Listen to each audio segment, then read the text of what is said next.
Bonjour. J'ai fait cette vidéo aujourd'hui pour vous parler des différents types d'arnaqueurs et des différentes tactiques employées par les arnaqueurs, les rusés comme les idiots. Bien sûr, il y en a qui sont motivés par l'argent facile et qui cherchent des personnes qu'ils croient naïfs. Il y a trois façons que les arnaqueurs pourront utiliser contre leur proie: l'innocence, la pitié et le charme. Quand un ne fonctionne pas, ils en utilisent un autre. Tout commencera par un salut d'un inconnu avec un profil attirant, qui la plupart du temps sont remplis de contradictions ou presque vides. Assurez-vous d'avoir la possibilité d'en savoir un peu sur la personne des réseaux sociaux que vous rencontrez avant d'accepter une demande d'amitié de nos jours. Les arnaqueurs commenceront toujours les conversations de façon tout à fait normale avec les mêmes questions. Questions du genre: comment ça va? Que fais-tu dans la vie? Es-tu célibataire? Quel âge as-tu? D'où tu viens? Très facile. Et ce même avant de te demander ton nom ou de vérifier ton profil où il est inscrit la réponse aux questions qu'ils viennent de te poser. La meilleure chose à faire avant de dire quoi que ce soit est de se demander: est-ce le genre de choses que je demanderais à un inconnu dès la première conversation? Quand tu leur renvoies leurs questions, ils te répondront par l'une des trois façons que j'ai dit. Soit par l'innocence en te racontant les désirs d'un conte de fées du partenaire idéal et éternel, soit par la pitié en te disant qu'ils ont vécu la misère et qu'ils cherchent quelqu'un qui va prendre soin d'eux, ou bien sûr par le charme en disant que tu es beau ou belle et qu'il aime ton profil, même s'il est vide ou que la photo que tu as est une image de dessin animé. Après leur question, les arnaqueurs voudront en venir à l'échange de photos. Ils enverront une photo d'une personne très attirante prétendant que c'est la leur. Les arnaqueurs les plus idiots emploieront même des photos de célébrités, ordinaires ou pornographiques, qui seraient trop facilement reconnaissables pour mieux attirer ce qu'ils jugent des proies faciles. Ensuite, ils te demanderont de leur fournir une photo de toi et la complimenteront à fond, même si c'est ta photo de réveil dans la salle de bain après une soirée de beuverie. Par la suite, ils voudront commencer le jeu de la confiance avec les confidences et les questions indiscrètes. La meilleure tactique, quand ça commence, est de vérifier leurs réponses. Car quelqu'un qui va vouloir te connaître essaiera de comprendre tes propos en argumentant. Les arnaqueurs, eux, motivés par l'argent, seront toujours brefs avec des réponses comme: ah bon, ok, d'accord. Ensuite vient bien sûr l'étape du service. Il y a plusieurs tactiques employées pour la demande d'argent. D'abord celle où les moins subtils te demandent directement de l'argent pour une raison ou pour une autre.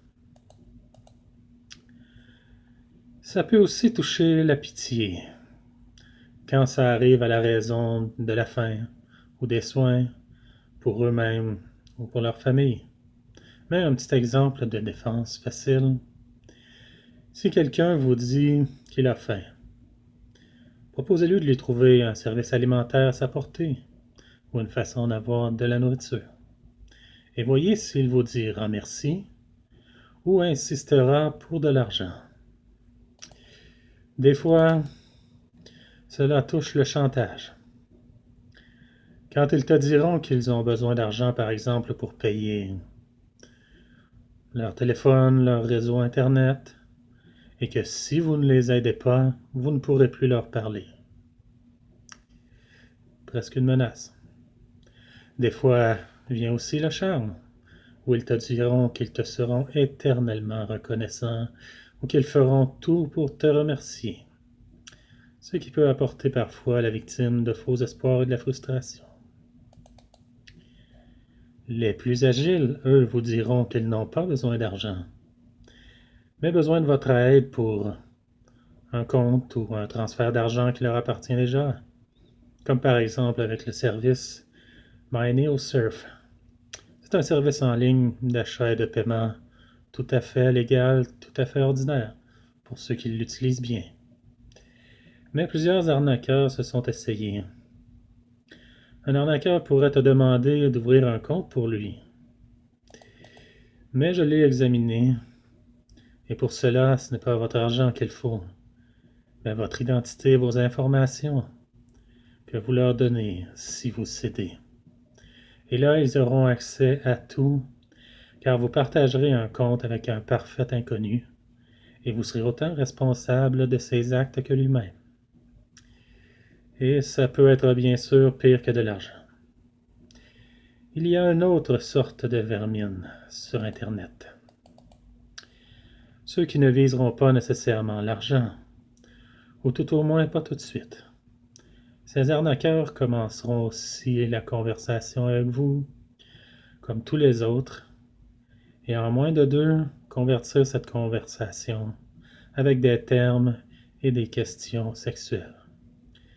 Ils se serviront de charme et d'excitation avec des mots et des photos pour vous faire tomber dans leur piège qui consiste, la plupart du temps, à vous convaincre de leur envoyer ou juste de leur montrer une photo ou une vidéo de vous des plus osés, si vous voyez ce que je veux dire. Ceci parfois dans le but de vous humilier ou justement parfois ça peut quand même un peu toucher l'argent, comme on dit, car pour eux c'est un jeu.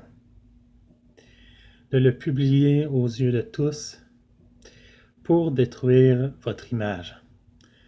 Car on sait que tout ce qui est sur Internet, si on ne fait pas vite, restera toujours sur Internet. Comme l'expression qui dit que parfois qu'un mail peut être plus douloureux qu'une balle. Un ami à moi l'a vécu un jour. Il avait fait l'erreur, comme beaucoup d'hommes, de se dévêtir devant une caméra, croyait qu'il était contemplé par une belle jeune femme de l'autre côté de l'écran. Mais au fond, ce fut un petit enfoiré nigérien qui était derrière l'écran, qui a capturé le spectacle et l'a envoyé sur YouTube. Pas très subtil.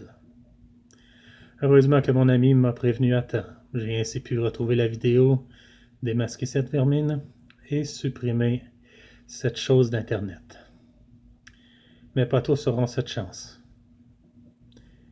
Il y en a qui sont bien pires et qui font les deux, en utilisant le chantage. Ils cherchent les hommes bien, vont les manipuler, si je peux dire, par les méthodes perverses dont je viens de vous parler, et ensuite vont s'en servir comme un moyen de chantage pour extorquer de l'argent, en menaçant leurs victimes de leur montrer à leur famille, leur mari, leur femme, ou même leurs collègues.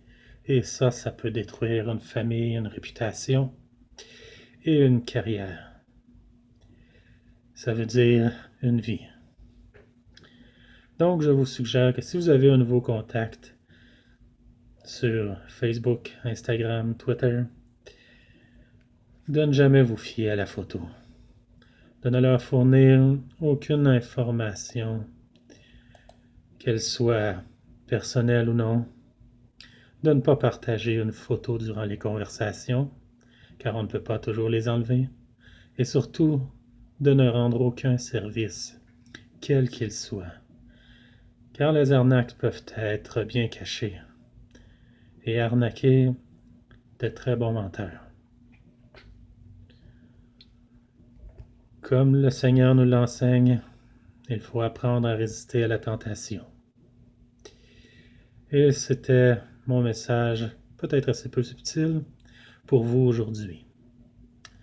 Afin de vous renseigner, et vous aider. Comme je l'ai dit, écrivez-moi en privé sur ma page Facebook Scammerbait si vous avez besoin d'aide. Une personne suspecte ou une question. Je vous remercie. Au revoir.